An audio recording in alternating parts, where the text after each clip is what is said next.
Hello मेरे प्यारे दोस्त, मेरे प्यारे मित्र। तो स्वागत है आप सभी का हमारे इस YouTube channel the Pioneer classes में। आप लोग का बड़ा ही डिमांड था कि भैया 12th का आप केवल आर्ट्स पढ़ाते हैं, 11th वालों का आर्ट्स पढ़ाते हैं, साइंस या मैथ वगैरह आप क्लास लेकर नहीं आते हैं। तो आप ही लोग के डिमांड में बाबू ये क्लास लेकर आया गया है, ताकि जो भी हमारे साइंस के बच्चे यहाँ ऑफलाइन बैचेज में पढ़ते हैं उन लोगों का भी कुछ डिमांड था कि भैया ऑनलाइन बैच भी लेकर आइए आप और कुछ जलवा बिखेरिए अपना। तो हम सोचे कि उन्हीं सारे बच्चों के लिए कि कुछ उनका रिवीजन भी हो जाएगा और एग्जाम भी आने वाला है। तो मैं सोच रहा हूँ कि एग्जाम के पैटर्न से कुछ जो भी इंपॉर्टेंट चैप्टर हैं उनके, वो सारे चैप्टर को मैं मैथ्स में और केमिस्ट्री में कवर करा दूं। तो अभी तो फिलहाल आप लोगों के लिए एक बहुत ही कह लीजिए कि 12th का सबसे आसान चैप्टर बच्चों के लिए, सबसे बेहद मतलब बहुत आसान चैप्टर है, जिसको आप मैट्रिक्स बोलते हैं, जो चैप्टर नंबर 3 है आपका आबिहू। बहुत ही बेहद आसान और बहुत ही खूबसूरत चैप्टर है, ठीक है। तो जो बच्चे मेरे से मैथ्स पढ़े होंगे उन्हें तो शायद पता ही होगा कि मैथ्स कैसे पढ़ाई की जाती है, मैथ्स का मतलब क्या होता है, ठीक है। तो कोशिश करूंगा यही आप लोगों का कि हर एक कॉन्सेप्ट को मैं क्लियर करूं, ठीक है ना। और जो भी बच्चे हैं बाबू, अगर किन्हीं को कोई भी अगर कहीं भी कोई डाउट, कोई समस्या पैदा हो रही हो तो एक बार आप कमेंट बॉक्स में जरूर लिखिएगा कि यहाँ पर सर एक बार फिर से मेरे को समझाने की कोशिश कीजिएगा, ताकि अगर अगला जो हम वीडियो हमारा आएगा उसमें आपके वो डाउट को मैं पहले सॉल्व करूंगा, उसके बाद ही अगला अपने टॉपिक को अपने हम लोग लेकर चलेंगे, ठीक ना। तो आइए, और आप सबके डिमांड पर ही आज हम लोग शुरू करने वाले हैं चैप्टर नंबर 3, जिसका नाम है मैट्रिक्स, यानी जिसको बोलते हैं हम आबिहू। बहुत ही खूबसूरत और बहुत ही बहुआ आसान चैप्टर है सभी के लिए, जो भी बच्चे हैं ना सभी के लिए बहुत ही खूबसूरत और बहुत ही आसान चैप्टर है, बहुत ज्यादा आसान है।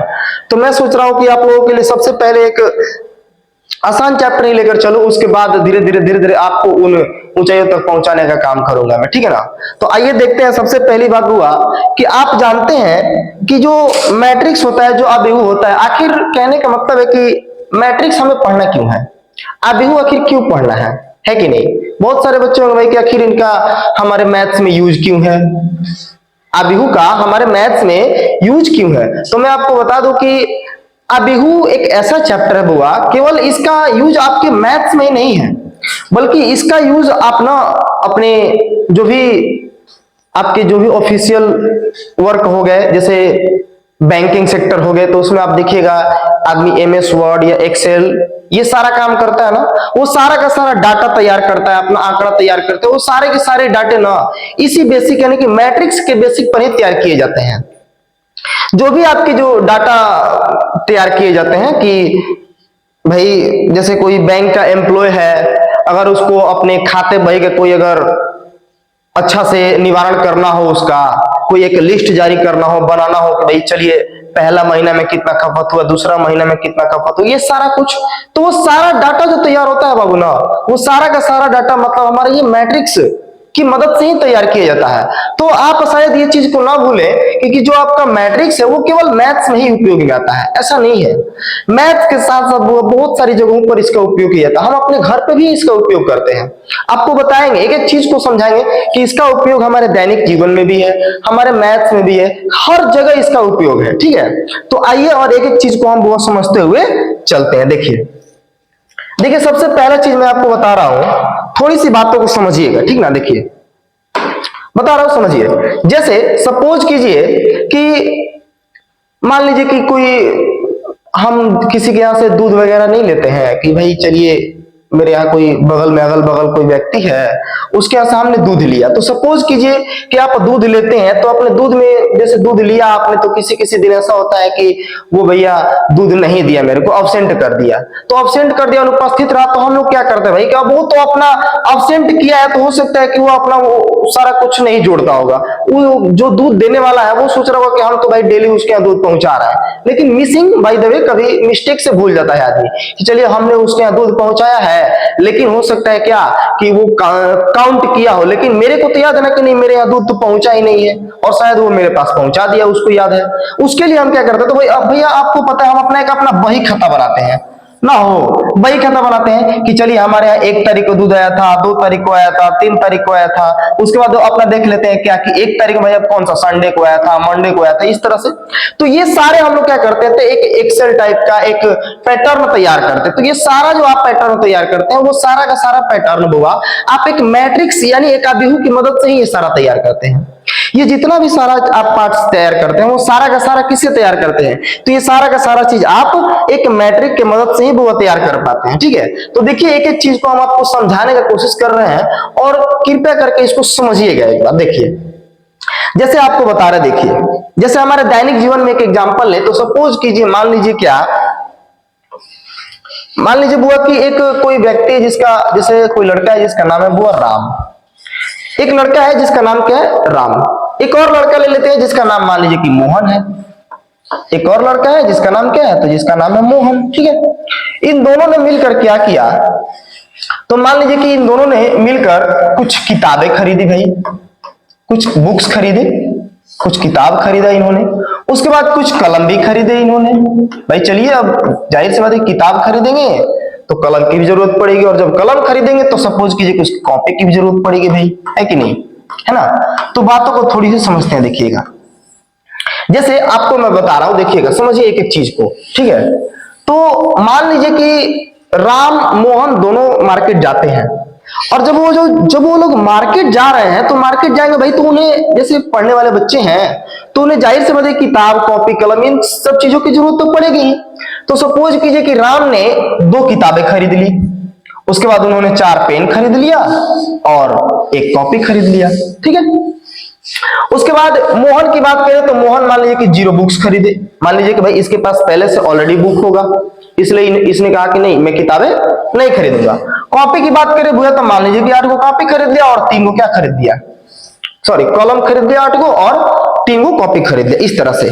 तो ये सारा जो हम डाटा तैयार कर रहे हैं, ये सारा का सारा डाटा हम किससे तैयार करते हैं, तो ये सारा का सारा डाटा हम एक मैट्रिक्स की मदद से, एक अभिहू की मदद से तैयार करते हैं।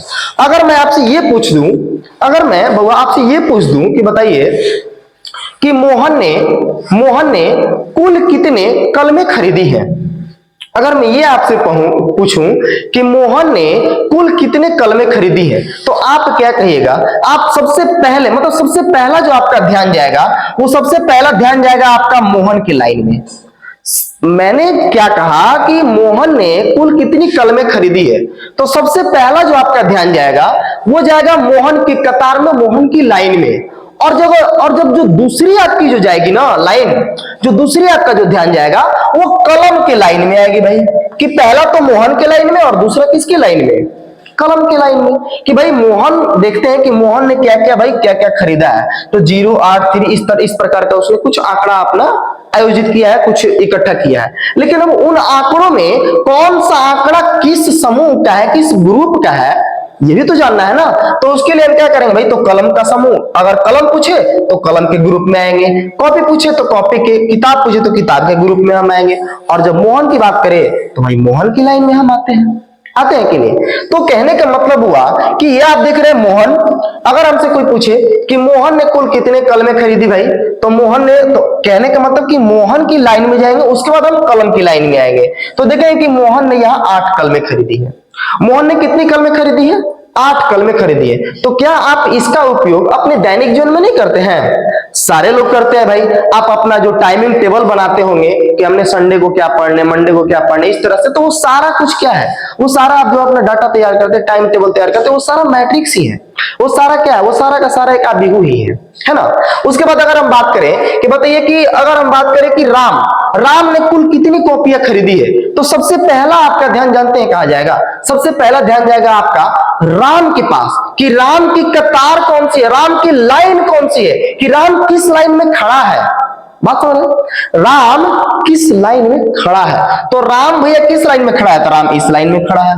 ठीक है, और रही बात क्या, तो उसने कितनी कॉपियां खरीदी है, तो अब राम की तो लाइन में हम चले गए, उसके बाद हम कॉपियों की लाइन में आएंगे भाई, कि अब कॉपी की लाइन में आएंगे तो कौन, मतलब राम की इसमें से कौन सी लाइन है कॉपी वाली, तो भैया ये वाली है। तो राम ने कितनी कॉपी खरीदी है, भाई तो एक कॉपी खरीदी है, बात है कि नहीं। लेकिन कहने का मतलब ये हुआ कि ये जो आप देख रहे हैं, ये जो लाइनें आप देख रहे हैं, इन लाइनों को हम राम मोहन श्याम ऐसी अपने मैथ्स की भाषा में थोड़ी ना बोलेंगे हम इसको क्या कहते हैं बुआ, तो हम जो ये आप क्षैतिज लाइन देख रहे हैं, क्षैतिज, इसको क्या बोलते हैं हम, क्षैतिज लाइन बोलते हैं। और ये जो खड़ा है इसको क्या बोलते हैं, ऊर्ध्वाधर बोलते हैं। लेकिन मैथ्स की भाषा में ये नहीं बोलते हम, ये जो आपको लाइनें दिखाई दे रही है इनको बोलते हैं हम पंक्ति। क्या बोलते हैं बुआ, इनको बोलते हैं हम पंक्ति। जो लाइनें आपको ऐसी दिखाई दे रही हैं, जो लाइनें आपको ऐसी दिखाई दे रही है उनको बोलते हैं हम पंक्ति। क्या बोलते हैं, पंक्ति। या फिर इसको इंग्लिश में हम बोलते हैं क्या हो, रॉ। क्या बोलते हैं इसको, रॉ। ठीक है। अब जो आपको लाइनें ऐसी दिखाई दे रही है, खड़ी खड़ी जो दिखाई दे रही हैं कि भाई ये कौन सी लाइन है, ये बुक्स की लाइन है। ये कौन सी लाइन है, तो ये कॉपी की लाइन है, सॉरी कलम की। ये कौन सी लाइन है, तो ये कॉपी की लाइंस है कि नहीं। तो ये जो आपको खड़ी खड़ी जो लाइनें दिखाई दे रही हैं इनको क्या बोलते हैं, तो इनको हम बोलते हैं स्तंभ। क्या बोलते हैं बुआ, तो इनको बोलते हैं स्तंभ, जिसको हम इंग्लिश में बोलते हैं क्या हो, तो कॉलम बोलते हैं, है ना। इसको क्या बोलते हैं, कॉलम बोलते हैं। ठीक है। हालांकि थोड़ा सा इसका इंग्लिश इधर उधर है, लेकिन इसको कॉलम और इसको पंक्ति। जो मतलब आपकी जो ये क्षैतिज लाइनें हैं, जो ऐसी ऐसी लाइनें हैं, उसको हम लोग पंक्ति बोलते हैं। जो खड़ी खड़ी लाइनें हैं उसको हम लोग स्तंभ बोलते हैं। ठीक है। जो बुआ हमने क्या बताया कि जो लाइनें अगर ऐसे क्षैतिज लाइन में है तो उसको हम लोग पंक्ति बोलेंगे, और जो खड़ी खड़ी लाइनें हैं उसको हम लोग स्तंभ बोलते हैं। ठीक है। क्या मेरी बात यहां तक आपको समझ में आ रही है। ये तो बहुत एक छोटा सा इंफॉर्मेशन है आपके लिए, जो कि बहुत सारे बच्चे जानते भी होंगे, अगर नहीं भी जानते हैं तो कोई बात नहीं, मैं आपको बता दूंगा, चिंता ना कीजिए, हर एक टॉपिक का सॉल्यूशन मिलेगा आपको। ठीक है। चलिए आते हैं, देखिए अगला, इसी बात पर थोड़ी सी आगे बात करते हैं। वो देखो ध्यान से, ठीक है। इतना तक तो मेरी बातें समझ में आ ही गई होंगी बाबू, है कि नहीं। आते हैं अगला, देखो बात करते हैं बुआ देखिए बात करते हैं कि आखिर कहने का मतलब कि क्वेश्चंस किस टाइप के आते हैं भाई, है कि नहीं, क्वेश्चन कैसे पूछे जाते हैं। तो आपको बता रहे हैं कि सबसे पहला चीज कि जो आबिहू होता है, जो आपका मैट्रिक्स होता है, वो जो आबिहू होता है, आबिहू की बात करें, आबिहू, तो जो आपका आबिहू होता है ना, आबिहू को सबसे पहला चीज, आबिहू को बुआ सबसे पहला चीज, एक चीज क्या हो कि आबिहू को मतलब बुआ आबिहू को हमेशा हम लिखें क्या कि आबिहू को हमेशा हम बड़ा कोष्ठ में लिखते हैं। हमेशा क्या लिखते हैं, हमेशा इसको बड़ा कोष्ठ में लिखते हैं। सबसे पहला चीज, हमेशा इसको हम बुआ कहां लिखते हैं, तो बड़ा कोष्ठक में इसको हम लिखते हैं। आबिहू को जब भी लिखा जाता है तो कहां लिखा जाता है, तो एक बड़ा कोष्ठक में लिखा जाता है। अब रही बात कि बड़ा कोष्ठक में लिखेंगे तो भाई क्या लिखेंगे, तो वो बड़ा कोष्ठक में हम जब भी लिखेंगे तो कोई ना कोई आंकड़ा लिखेंगे, है कि नहीं, कोई ना कोई क्या लिखेंगे, हम आंकड़ा लिखेंगे। अब वो आंकड़ा कैसा भी हो, चाहे वो बुआ कोई वास्तविक संख्या हो या फिर कोई आपकी फलन हो, है कि नहीं। सबसे पहला चीज देखिए ध्यान से, तो जैसे अगर मैंने बात करूं क्या हो आबिहू की, जैसे बात करूं बुआ आबिहू की, जैसे ये हो गया हमारा आबिहू एक, ध्यान से समझिएगा मेरी बातों को थोड़ा, ठीक है। आबिहू, अगर आबिहू की बात करें बुआ तो ये हो गया आपका बड़ा कोष्ठ, और इस बड़े कोष्ठ के अंदर, इस बड़े कोष्ठ के अंदर क्या होते हैं बुआ, जैसे आपका 3 आ जाएगा, 0 आएगा, 4 आएगा, यहाँ पे 9 आ जाएगा, 8 आएगा, 12 आएगा, इस तरह से। तो इस तरह से हमारे क्या होगा, तो बहुत सारे आंकड़े दिए रहेंगे और ये हमेशा एक बड़ा कोष्ठ के रूप में रहता है। ये जो आपका आबिहू होता है बुआ, वो हमेशा एक बड़ा कोष्ठ में आपको दिखाई देगा। आबिहू, आबिहू हमेशा बड़ा कोष्ठ में ही रहता है, ये हमेशा बड़ा कोष्ठ में रहता है, ठीक है। और दूसरे नंबर क्या, हमने अभी आपको बताया कि भाई जो ये क्षैतिज आपको दिखाई दे रही है इनको क्या बोलते हैं, तो इनको बोलते हैं पंक्ति। क्या बोलते हैं इनको, पंक्ति। और जिनको शॉर्ट में बहुआ हम बात करें, देखिए पंक्ति की बात करें तो हम इसको हम बोलेंगे रॉ, यानी रॉ मतलब उसका केवल आर लेते हैं।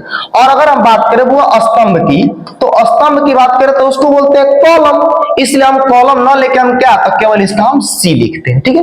तो अगर मैं आपसे ये पूछूं कि बताइए कि इसमें ये जो आपको आबिहू दिखाई दे रहा है, इस आबिहू में कुल कितने पंक्तियां हैं, मैं आपसे ये पूछूं कि बताइए कि इस आबिहू में टोटल कितनी पंक्तियां हैं, तो आप क्या कहेगा कि इसमें 2 पंक्तियां हैं। एक ये पंक्तियां हैं तो इसको हमने बोल दिया R1, और एक ये पंक्तियां हैं तो इसको हमने बोल दिया R2, है कि नहीं। हमने क्या बताया बुआ, हमने ये पूछा आपसे कि बताइए कि इस आबेहू में टोटल कितनी पंक्तियां हैं। तो हमने अभी आपको बताया कि पंक्ति किसको बोलेंगे, तो जो आपको 36 लाइनें दिखाई दे रही हैं उनको क्या बोलते हैं, पंक्ति बोलते हैं, है ना। तो कहने का होता है कि ये एक हमारी 36 लाइन दिखाई दे रही है, दूसरी ये दिखाई दे रही है, तो ये हो गई R1 और ये हो गई R2, है कि नहीं। और हमने अभी कुछ देर पहले बताया आपको कि जो आपको खड़ी खड़ी लाइनें दिखाई दे रही हैं उनको क्या बोलते हैं बुआ, तो उनको हम बोलते हैं स्तंभ। क्या बोलते हैं, उनको बोलते हैं स्तंभ।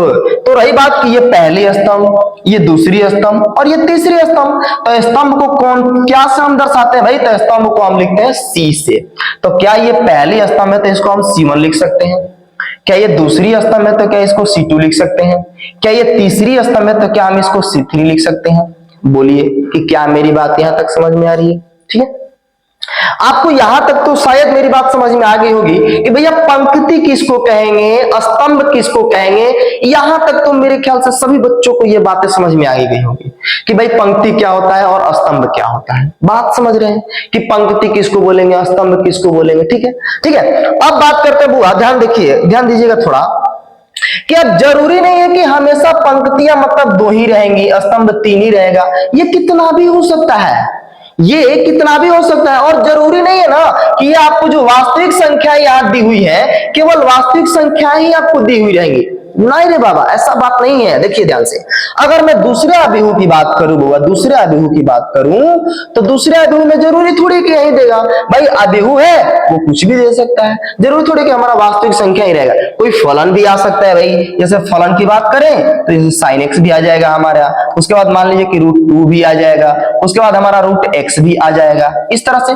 उसके बाद और क्या आएगा भाई, तो 0 भी आ जाएगा, 2 भी आएगा, 5 भी आएगा इसमें, और क्या आएगा भाई, तो इसे मान लीजिए कि √1/2 भी आ जाएगा इसमें, माइनस का 1/2 भी आ जाएगा, माइनस के 5/7 भी आ जाएगा। इस तरह से मतलब बहुत सारे आंकड़े आपको देखने को मिल सकते हैं। जरूरी नहीं है कि आपको मतलब ये 2 ही पंक्ति देखने को मिले, मतलब 3, 4, 5 मतलब जितनी आप चाहो उतनी इसमें बना सकते हो, आप जितनी चाहो उसमें इतनी कितनी मतलब बना सकते हो, अनलिमिटेड, आपकी जितनी मर्जी हो, ठीक है। तो अगर इसमें बात करें बुआ कि बताइए कि इसमें कुल पंक्तियां कितनी हैं, कुल स्तंभें कितनी हैं, तो क्या आप आसानी से बता सकते हो कि नहीं। तो कहने का मतलब आप तो बड़ी चालाक हो गए, आप तो क्या कहेगा सर, ये तो हम तो 2 मिनट में बता सकते हैं कि भैया एक नंबर दिखाई दे रही है तो इसको हम लोग बोलेंगे R1, ये दूसरी दिखाई दे रही है तो इसको बोलेंगे R2 और ये तीसरी दिखाई दे रही है तो इसको बोलेंगे हम R3, है कि नहीं। मतलब इसमें टोटल पंक्तियों की संख्या कितनी है भाई, तो 3 है कि नहीं। और अगर हम ये आपसे पूछे कि बताइए कि टोटल स्तंभों की संख्या कितनी है, तो 1, 2, 3, मतलब इसको बोलेंगे हम क्या, C1, C2 और ये रहा C3। मतलब इसमें 3 पंक्तियों की संख्या है और 3 क्या है, इसमें स्तंभों की संख्या भी है कि नहीं। ठीक है, तो यहां तक मैंने आपको बस केवल 2 ही चीज समझाया, वो क्या हो कि पंक्तियां कैसे पहचाननी है आपको और स्तंभ कैसे पहचानने हैं। कि अगर इन दोनों चीजों में मतलब वो एकदम बेसिक जो होता है ना चैप्टर की शुरुआत, अभी मैं आपको केवल इंट्रोडक्शन दे रहा हूँ, परिचय दे रहा हूँ चैप्टर के बारे में कि आखिर आपको इसमें क्या क्या पढ़ने हैं अभी, है ना। तो वो एकदम बेसिक लेवल से छोटी छोटी चीजों को मैं ध्यान देते हुए, जो एक नहीं होता है जो बच्चा ना एकदम शुरू से तैयारी करना चाहता है वो भी इस वीडियो के माध्यम से, इस हमारे यूट्यूब चैनल से एकदम बेहतर तरीके से अपना तैयारी कर सकता है, एकदम बेहतर तरीके से। तो मैं आपको यहीं पर 2 चीज सिखा रहा हूं केवल अभी, क्या हो कि पंक्ति कैसे पहचाननी है आपको और स्तंभ को कैसे पहचानने हैं आपको, ठीक है। तो मेरे ख्याल से अब शायद आप लोग पहचान गए होंगे कि पंक्तियों कैसे पहचानी जाती है और स्तंभों को कैसे पहचानी जाती है। अगर कोई आबेहू दे दे और पूछे कि बताइए कि उसमें पंक्तियों की संख्या कितनी है, स्तंभों की संख्या कितनी है, तो आप यूं चुटकियों में बता सकते हो, है कि नहीं, ठीक है। आइए आगे आते हैं बुआ, अगली बात करते हैं थोड़ा सा, देखिए ध्यान से। अगर बात करें थोड़ी सी, एक चीज और आती है बुआ, क्या हो, जिसको बोलते हैं कोटि। क्या बोलते हैं उसको, कोटि बोलते हैं। देखिए ध्यान से बात को समझते हैं थोड़ा कि कोटि क्या होती है। तो ये होती है बुआ आबेहू की कोटि, ठीक है। ये क्या होती है बुआ, आबेहू की कोटि। एक एक बात को समझाएंगे, ठीक है, बशर्ते आप केवल मेरे साथ बने रहिए, ठीक है। देखिए आबेहू की बुआ कोटि की बात करते हैं कि भैया आबेहू की कोटि क्या होती है। तो आपको बता दे बुआ कि जो आबेहू की कोटि होती है ना, आबेहू की कोटि ये क्या करती है, ये केवल पंक्ति क्या करती है बुआ कि ये केवल पंक्ति और पंक्ति और स्तंभों को दर्शाती है। क्या करती है? ये केवल हुआ पंक्ति और नहीं यार तू क्या करती है वो, ये केवल पंक्ति और स्तंभों को दर्शाती है। ठीक है, स्तंभों को दर्शाती है। ठीक है, बात को समझते हैं। क्या कह रहे बुआ कि जो आबिहू की जो कोटि होती है ना, ये केवल पंक्ति और स्तंभों को क्या करती है, वो दर्शाने का काम करती है।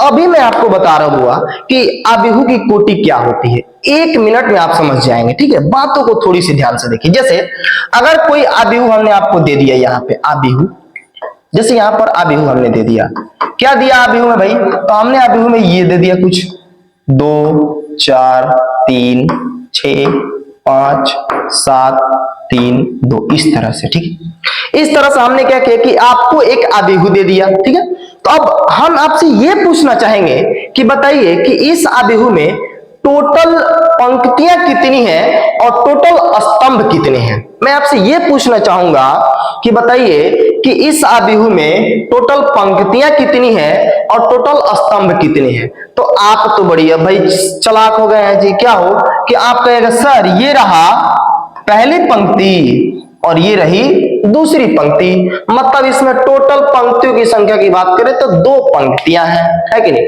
और अगर आप पूछेंगे हमसे स्तंभ, तो लीजिए C1 ये हो गया, C2 ये हो गया, C3 ये हो गया और C4 ये हो गया, मतलब इसमें 4 क्या हो गए, तो 4 स्तंभ हो गए, है कि नहीं। तो अब आपसे कोई पूछे कि बताइए तब इस आबिहू की कोटि क्या होगी सर, तो इस आबिहू की कोटि आपको बता दे बुआ कि आबिहू की कोटि हमने ऊपर में लिखा है क्या कि ये केवल पंक्ति और स्तंभों को दर्शाती है। जो बुआ आपकी जो आबिहू की जो कोटि होती है ना, क्या करती है, ये केवल पंक्ति और स्तंभ को ही दर्शाती है। तो पंक्ति और स्तंभ को दर्शाने का मतलब क्या कि जब भी कोटि दर्शाएगी तो पहले पंक्ति को दर्शाएगी, मतलब पंक्ति, और गुना में क्या होता है, गुना में स्तंभ। मतलब हुआ कोटि का काम क्या है, तो कोटि का काम है कि आपकी इस आबिहू में टोटल पंक्तियां कितनी हैं और टोटल स्तंभ कितने हैं, केवल उसको बतलाने का ये काम करती है कोटि। ठीक है, तो अगर मैं आपसे पूछूं कि बताइए कि इसमें टोटल पंक्तियों की संख्या कितनी है, तो आप कहिएगा 2। कितनी है सर, 2। और अगर मैं आपसे पूछूं कि बताइए कि टोटल स्तंभों की संख्या कितनी है, तो 1 2 3 और 4, तो आप कहिएगा 4, तो 2 और गुना में 4। तो क्या आप कोटि की संख्या बता सकते हैं कि नहीं। इस तरह से टोटल आप आबिहू की अगर आपसे कोई कोटि पूछे तो क्या आप एकदम नॉर्मल तरीके से एकदम आसानी से नहीं बता सकते हैं कि भैया इसमें पंक्ति तो पहले, हाँ लेकिन एक बात ध्यान में रखना है कि आपको सबसे पहले आपको पंक्ति ही लिखनी है, उसके बाद में क्या लिखनी है, आपको स्तंभ लिखनी है। सबसे पहला आपको हुआ पंक्तियों की संख्या लिखनी है कि टोटल पंक्तियां इसमें कितनी है, उसके बाद आपको स्तंभों की संख्या लिखनी है कि इसमें स्तंभों की संख्या कितनी है। ठीक है, तो क्या मेरी बात यहां तक समझ में आ रही है। ठीक है, और ये जो आपको गुना का चिन्ह दिखाई दे रहा है, ये गुना किया नहीं जाता है, ये गुना नहीं किया जाता, ये दर्शाने का ये काम है इसका, ये इससे दर्शाया जाता है, समझे। ये गुना ये नहीं कि 4 दूनी का 8 गुना करके वहां पे 8 लिख देना, नहीं रे बाबा ऐसा नहीं करना। ठीक है, मतलब ये केवल दर्शाने का काम करता है भाई कोटि। तो इसका मतलब क्या आता है, इसका मतलब आप ये समझिएगा ना कि इसमें 2 गो, इसमें क्या है, इसमें 2 गो आपका पंक्ति है और 4 गो क्या है, इसमें स्तंभ है। ठीक है, चलिए एक और क्वेश्चन लेते हैं, देखिए ध्यान से। अगर यहां पर बात करें बुआ कि सपोज कीजिए कि मान लीजिए कोई ए आबिहू है, कोई ए आबिहू है, इसमें क्या है इसमें सपोज कीजिए कि यहां पे sin x है, यहां पे cos x है, sin x है, और यहां पर क्या आपका, यहां पर आपका cos x है। ठीक है, यहां पर आपका tan x है और यहां पर सपोज आपका sec x है। ठीक है, तो इस तरह से क्या है वो एक आबिहू है। ठीक है, और मैं आपसे पूछूं कि बताइए कि आबिहू ए की कोटि को बताएं। इस तरह से क्वेश्चन भी तो पूछ सकता है भाई कि आबिहू ए की कोटि क्या है ये बताइए। तो हमने अभी आपको बताया कि आबिहू की जब भी हम कोटि निकालते हैं तो कैसे निकालते हैं, तो ऊपर हमने लिखा ना कि ये केवल पंक्ति और स्तंभों को दर्शाने का काम करती है। तो भाई भैया जाहिर सी बात है कि इसमें पंक्तियां कितनी है, तो पंक्तियां है 1 और ये रही 2, इसमें 2 पंक्ति हैं। और बात करें वो स्तंभ की, तो स्तंभ कितने हैं? 1 और ये रहा 2, है कि नहीं? तो हमने अभी आपको बताया कि कोटि बराबर क्या होती है, तो पंक्ति और स्तंभ। ये सिंबल, ये गुना नहीं करना है, ये बस केवल सिंबल है, ये केवल दर्शाने का काम करता है, ठीक है। तो कहने का मतलब अगर इसमें बात करें हम, बताइए कि इसमें कोटियों की संख्या क्या होगी, कोटि क्या होगा इसका? तो आप कहेगा कि इसमें 2 पंक्ति है और 2 क्या है, तो 2 इसमें स्तंभ है, तो 2 गुना 2 लिख सकते हैं कि नहीं? क्या इसको बुआ हम कोटि बराबर, अगर एक ही आव्यूह की कोटि पूछे हमसे, तो 2 गुना 2 लिख सकते हैं कि नहीं लिख सकते हैं? ठीक है, तो क्या मेरी बात आपको समझ में आ रही है? तो बताइए कि क्या आप अब कोटि को आप बता सकते हैं कि नहीं? कि अगर कोई भी आव्यूह दे तो आप उसके कोटि को, मेरे ख्याल से लगता है कि अब चंद मिनटों में बता सकते हैं, है ना? ठीक है, तो इतना तक तो मेरी बात आपको समझ में आ गई होगी कि आव्यूह की कोटि क्या कहलाती है, पंक्ति क्या होती है, स्तंभ क्या होता है। ये सारी बातें मेरे ख्याल से थोड़ी बहुत आपको समझ में आ ही गया होगा, ठीक है। अब बात करते हैं थोड़ी सी, देखिए ध्यान से आगे।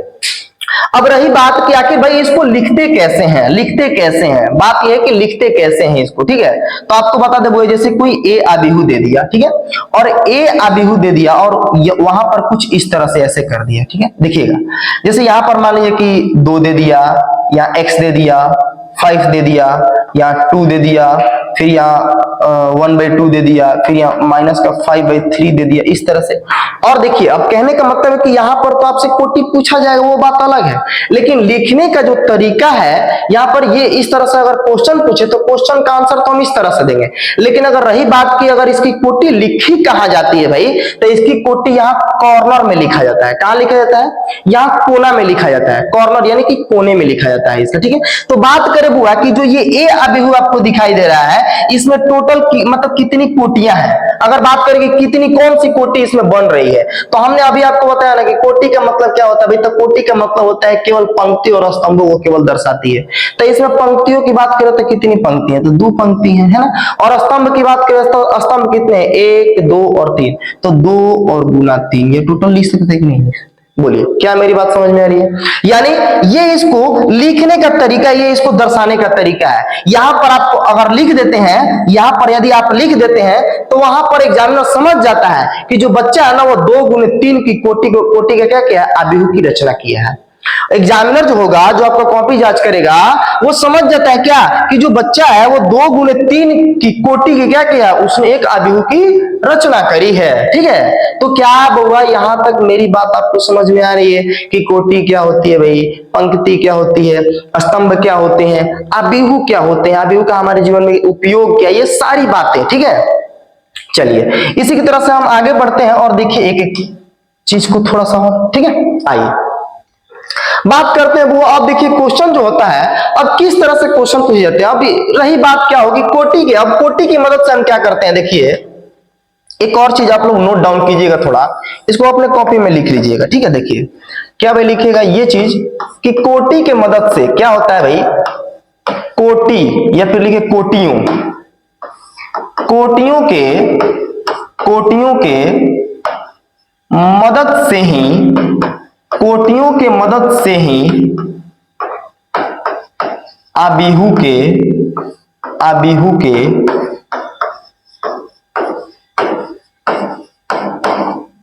अवयवों को निकाले जाते हैं। ये भैया एकदम इंपॉर्टेंट चीज है, निकाले जाते हैं, ठीक है। इसका मतलब मैं क्या कह रहा हूं, बातों को समझिएगा। मैंने क्या कहा हुआ कि कोटियों के मदद से ही आव्यूह के अवयवों को निकाले जाते हैं। इसका मतलब क्या हुआ, इसका मतलब वो ये हुआ कि अगर मान लीजिए कि आपके पास केवल कोटि दी हुई है, जैसे अगर आपके पास हुआ मान लीजिए कि 3 गुने 3 की कोटि दी हुई है, ठीक है, तो आप केवल कोटि की मदद से ये बता सकते हैं ना कि उस आव्यूह में टोटल अवयव कितने होंगे। अवयव की बात करते हैं, पहले अवयव की बात करते हैं, ठीक है। देखिए इसको हटाइए, पहले अवयव की बात करते हैं हम। देखिए जैसे मेरे कहने का मतलब कि आव्यूह का अवयव, बात करें बुआ आव्यूह का अवयव, ठीक है।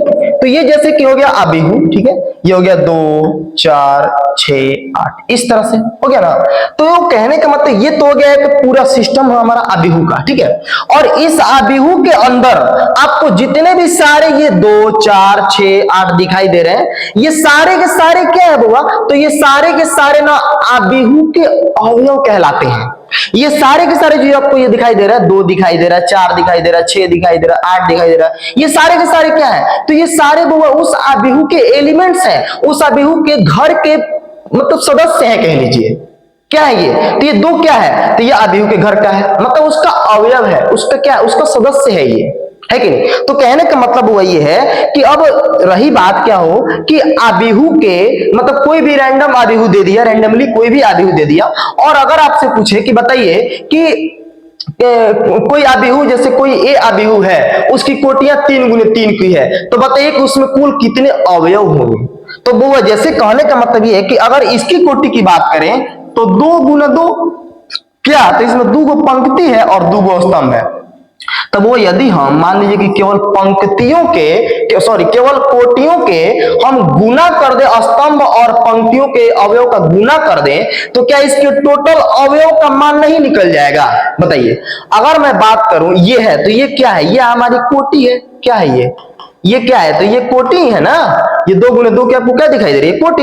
अगर बुआ ये पंक्ति, ये क्या है, ये पंक्ति है, ये स्तंभ है, तो अगर पंक्तियों और स्तंभों के बीच को मैं गुना कर दूं आपस में, तो क्या इस आबिहू के टोटल अवयव का मान नहीं निकल जाएगा कि भैया इसमें टोटल अवयव कितने हैं, है कि नहीं। यहां पर 2 गुने 2 की कोटि है हमारे पास, तो 2 दूनी क्या होता है 4, मतलब इस आबिहू में टोटल कितने अवयव होंगे, तो 4 अवयव होंगे, है कि नहीं। तो मेरे कहने का मतलब हमने क्या लिखा कि कोटियों के मदद से ही आबिहू के अवयव को क्या किए जाते हैं, निकाले जाते हैं। देखिए ध्यान से, अगर मैं बात करूंगा कि बताइए कि कोटि अगर 3 गुने 2 की है, तो बताइए कि उसमें टोटल अवयव कितने होंगे।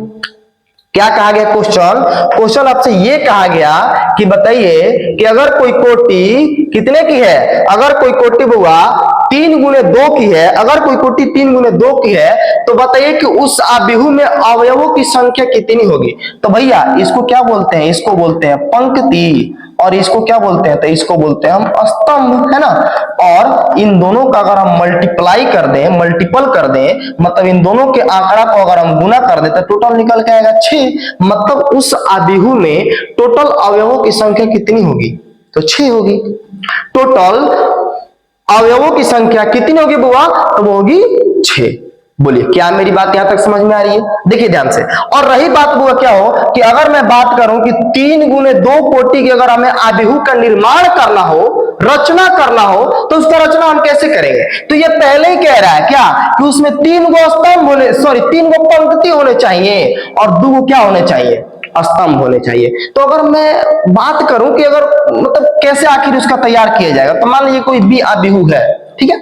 अगर हमको मालूम तो नहीं है, हमको बुआ मालूम तो नहीं है कि वो कैसा होगा, लेकिन कहने का मतलब कोटि की सहायता से हमें ये तो पता चलता है ना जी कि उसमें पंक्ति कितने हैं, स्तंभ कितने हैं। तो रही बात क्या कि पंक्ति कितने भाई, तो 3 गो पंक्ति हैं, तो पंक्ति हम यू यू यू मतलब ऐसे ऐसे वाले को बोलते हैं हम। तो बुआ 1 2, सॉरी फिर से एक बार देखिए, मतलब हुआ 1 और ये हो गया 2, 1 2 1 2, ये क्या हो गई, तो ये हमारी हो गई पंक्ति।